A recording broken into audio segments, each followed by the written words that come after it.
এই শাহবাগী লাকিকে যদি আগামী 24 ঘন্টার ভিতরে গ্রেপ্তার না করা হয় তাহলে বাংলাদেশের সাধারণ মানুষ এই সরকারের পদত্যাগের দাবিতে রাজপথে নামবে।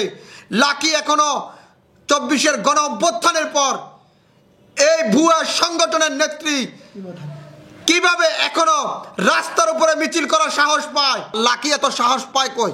আওয়ামী লীগের বড় বড় রাঘব বোয়াল নেতারা যদি পালিয়ে বেড়াতে পারে তা লাকির সাহসের উৎখান কই? নিশ্চয় উপদেষ্টাদের ভিতরে কেউ আছেন এখানে অনেক উপদেষ্টা আজকের এই ষড়যন্ত্রের সাথে জড়িত আছেন।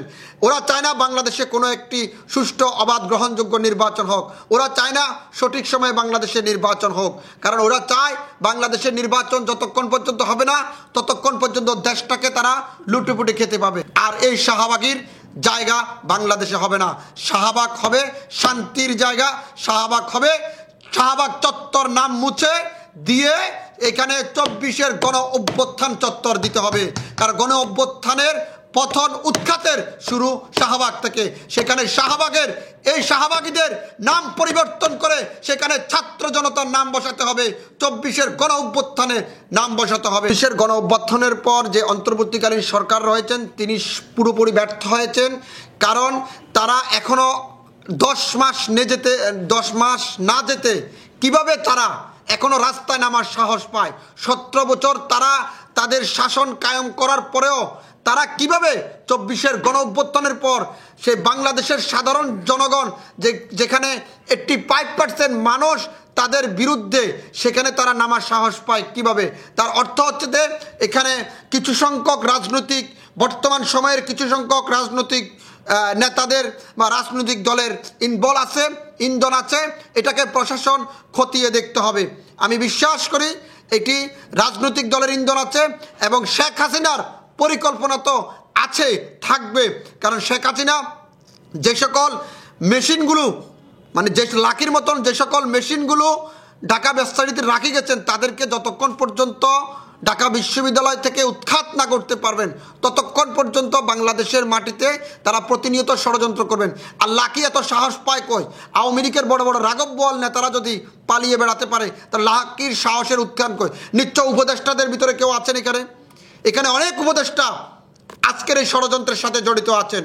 ওরা চায় না বাংলাদেশে কোনো একটি সুষ্ঠু অবাধ গ্রহণযোগ্য নির্বাচন হোক। ওরা চায় না সঠিক সময়ে বাংলাদেশে নির্বাচন হোক, কারণ ওরা চায় বাংলাদেশের নির্বাচন যতক্ষণ পর্যন্ত হবে না ততক্ষণ পর্যন্ত দেশটাকে তারা লুটেপুটে খেতে পাবে।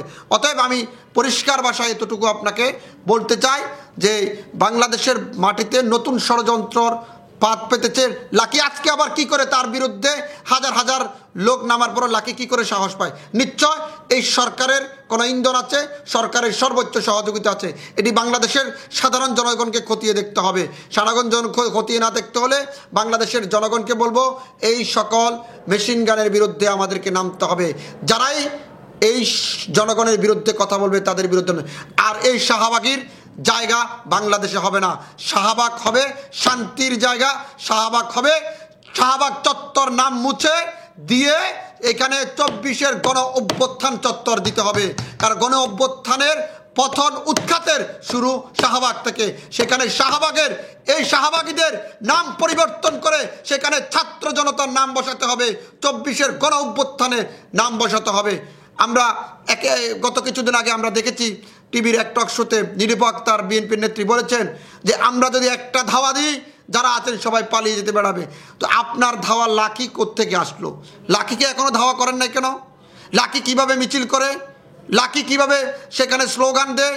কই লাকির মতন 15-20 জন 50 জন লোক মিছিল করা লোককে ধাওয়া করতে পারেননি। আর বাংলাদেশের 85% 70% মানুষকে আপনারা ধাওয়া করবেন? এসব হুঙ্কার বন্ধ করে সমঝোতার রাজনীতিতে আসুন। আমরা সবাই মিলে সুন্দর একটি বাংলাদেশ গড়তে চাই।